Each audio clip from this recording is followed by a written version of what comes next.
안녕하세요. 전업투자자 복리입니다. 이제 내일 새벽 3시에 FOMC 회의가 끝나고 나서 파월의장의 연설이 예정돼 있는데요. 저는 왠지 내일 새벽 연설이 작년 9월 이 네모난 박스 구간 이렇게 막 상승하다가 올라가다가 급락이 나온 구간이 있어요. 이때가 이제 이 자리에서 그 파월 의장이 잭슨홀 미팅에서 아주 짧게 얘기했는데 너무 매파적이어서 시장이 급락했던 그 사건입니다. 근데 기시감이지는 몰라도 내일 새벽에 왠지 이때와 같은 흐름이 나올 확률이 한 40%는 되는 것 같아요. 그래서 오늘 이 영상은 FOMC 회의가 이제 몇 시간 남았나? 이제 한 거의 8시간 남았거든요. 지금이 수요일 오후 7시 46분이라서 그 가능성에 대해서 한번 점검을 해보자 라는 그런 영상이고요.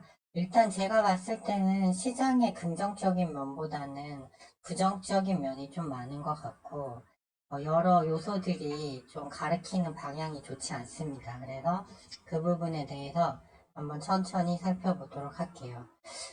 제목은 제2의 잭슨홀 미팅이 될 가능성에 대하여입니다. 일단 연준의 입장이 무엇인가를 그걸 봐야 돼요. 이게 중요한데 현재 미국 빅테크 기업, 뭐 엔비디아나 이제 애플 이런 기업 등이죠. 그 기업들의 상승폭이 거의 뭐 작년 하락치를 다 회복한 가격대고 다우지수와 S&P 500 상승폭이 제법 나온 상태입니다. 그리고 유럽은 물가가 아직 8%에서 9%대인데 독일 증시가 어제 연중 최고가를 갔죠. 이게 과연 정상적인 흐름인가? 이런 생각이 들고요. 동결 의지, 즉 올해 연내에 이제 이번에만 0.25%더 올리고 금리 인상을 안 한다는 그런 의지를 연준에서 피력하면 지금 시장이 기다리는 거거든요, 이거는. 그래서 자산 시장이 상승해서 물가가 다시 올라갈 가능성이 있어요. 그리고 연준 대변인이나 불리는 닐 키밀하우스 기자가 오늘 다시 SNS를 통해서 연내 금리 인하는 없다라는 글을 올렸거든요. 그래서 일단 징조가 좋지 않다. 그리고 물가가 다시 대반등하면 연준은 대응 수단이 없습니다. 이미 이제 내일 0.25% 금리를 올리게 되면 미국 기준금리가 5.25% 가기 때문에 이제 더 올릴 수가 없어요. 수단이 없다는 겁니다. 그래서 차라리 고금리는 계속 유지되고 경기는 침체하는 물가도 높은 수준, 차라리 스태그플레이션을 택할 가능성이 높다고 보고 있습니다. 그리고 이번 달 5월 10일에 근원 CPI는 아니죠. 헤드라인 CPI는 5.2%가 예측치인데 4월 달에는 5%였거든요. 근데 지금까지 1월부터 3월까지 증시 랠리가 나올 수 있었던 이유는 미국 물가가 헤드라인 물가가 계속 내려오니까 연준이 피벗을 할 수 있다는 기대감이 작용한 건데 오히려 0.2%가 높은 걸로 예측이 되고 있고 식료품과 에너지를 제외한 근원 CPI는 5.6%가 예측치인데 4월 달도 5.6이었거든요. 근데 4월 말에 나온 PCE 물가 지수가 근원이 소폭 반등이 나왔어요. 따라서 5월 10일 날 발표된 물가지수가 예측치보다 높을 가능성이 좀 생겼습니다. 그렇게 되면 그동안 시장 상승의 명분을 제공했던 게 무너지기 때문에 시장 하락은 이제 자연스럽게 따라올 수 없는 부분이 될 수 있다. 그리고 연준 입장에서는 선택의 여지가 없어요. 여기서 일단 물가부터 잡아야지 어설프게 피벗했다가는 그때는 진짜 대공황급 위기가 올 수 있거든요. 그래서 일단 저는 오늘이 왠지 잭슨홀 미팅처럼 좀 강하게 이렇게 얘기를 할 것 같고요. 미국 증시 현재 위치를 보면 어제 일봉상 21선을 이탈하였고 국내 증시는 코스피 코스닥 오늘 양매도 때려맞고 지금 하락 추세죠. 그리고 현재 그 미국 시간을 보면 어제 그 지역 은행주들이 급락이 나오면서 어제 미증시, 3대 증시가 1%씩 밀렸는데 현재도 시간에 급락 중이에요. 그래서 일단 분위기가 나빠요. 하지만 미국 선물은 어떤 기대감인지는 몰라도 일단 보합선을 유지 중에 있습니다. 그리고 시장에 소음이 너무 많아요. 일단 부채 한도 협상이 6월 1일까지 또 진행돼야 되고 주식시장보다 작은 규모가 큰 통화시장에서 달러 강세 가능성이 조금씩 비치고 있어요. 이게 꺼림직하고 금 선물 가격이 다시 2,000불을 넘어갔고 그다음 빅스 지수가 또 공포 지수가 역대급으로 낮아요. 이런 것들이 아직 정확한 방향성은 보이지 않았지만 좀 위기를 불러올 수 있는 위치에 있다라는 게 좀 마음에 안 들고 미국 헤지펀드 공매도 손실이 현재 24조나 되는데 상환하지 않고 있어요. 그리고 미국 기관 투자자들의 주식 보유 비중은 2008년 금융위기 때보다 낮은데 지금 공매도만 치고 있단 말이에요. 이 부분에 좀 의미가 있고 국내 증시는 신용잔고가 19조 3천억이나 돼요. 지금 20조 8천억에서 1조 줄은 건데 공매도 대기 자금이 대차 잔고가 현재 80조입니다. 그래서 만일 시장이 하락하게 되면 신용으로 지금 코스닥의 거의 40%는 빚으로 산 거거든요.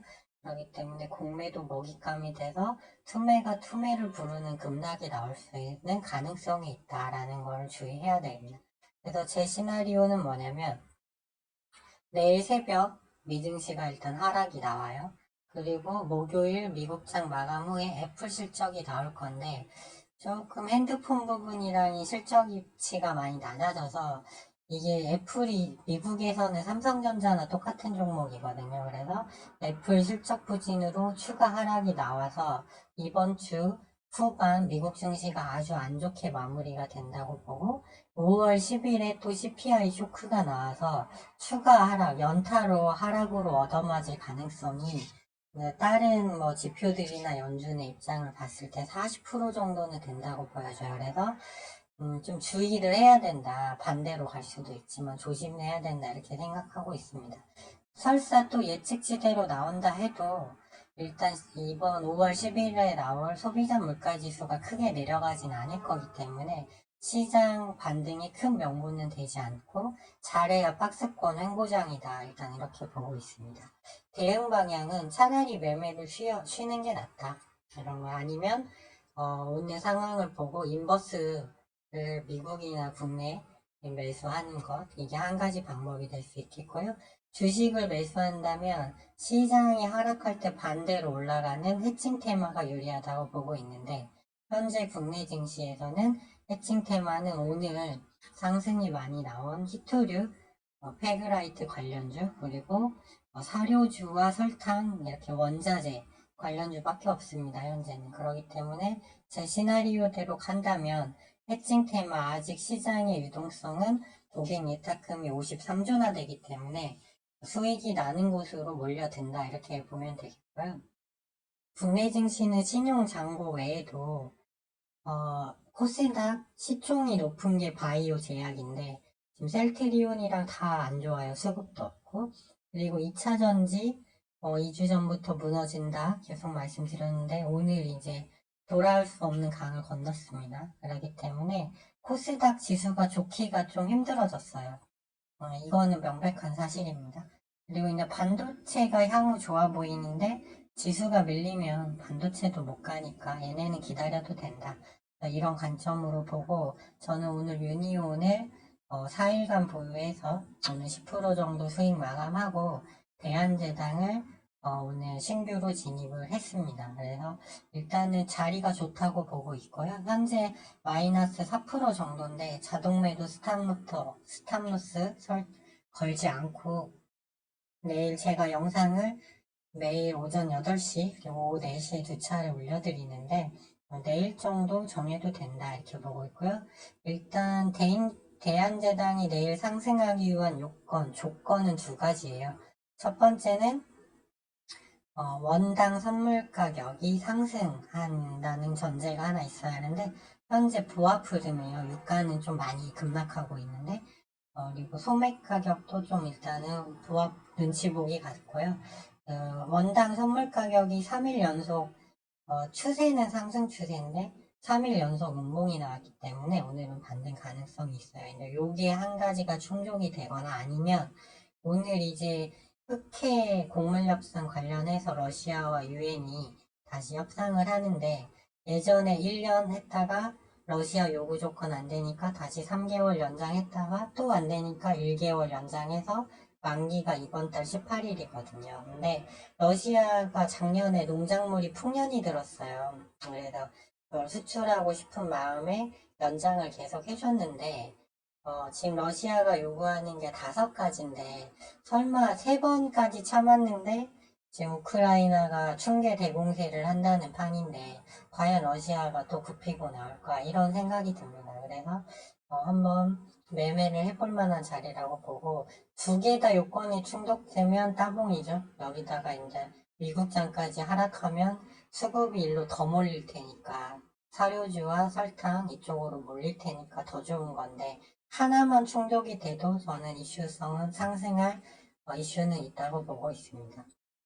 그리고 이제 비트코인 그 선물을 해서 이걸 하방으로 레버리지 10배로 한번 때려볼 만도 한데 이번에는 하지 않을 거예요. 그 이유는 은행권 문제가 생기면 이제 믿을 거는 비트코인밖에 없다 해서 오히려 비트코인이 반등을 하더라고요. 그래서 나스닥이 빠지면 지금까지는 비트코인도 하락을 했는데 그와 좀 반대로 가는 경향이 생겨서 변수가 발생했기 때문에 이번에는 비트코인 선물은 진입하지 않고 물론 이제 은행권이 오늘 또 시간에서 빠지고 있기 때문에 일단 이건 하지 않을 거고요. 일단은 대한제당 내일까지 승부를 이어갈 생각입니다. 이제 보유자분들은 좋은 결과 있었으면 좋겠고요. 일단은 시장이 상승하는 건 좋은데 그게 더 좋죠. 그런데 지금 여러 가지 제가 분석을 시황을 봤을 때 좀 부정적인 측면이 많은 것 같습니다. 그래서 참고하시면 좋겠고요. 좋아요와 구독 신청 그리고 알림 신청을 해주시면 좀 좋겠고요. 그러면 오늘 저녁 편한 밤 보내시고 오늘 새벽 3시 그 파월 연설은 좀 일찍 잤다가 일어나서 확인을 할 생각입니다. 그래서 내일 오전 영상을 일찍 올릴 수 있으면 새벽에 올릴 예정이니까요. 참고해 주시기 바랍니다. 네, 지금까지 시청해 주셔서 감사합니다.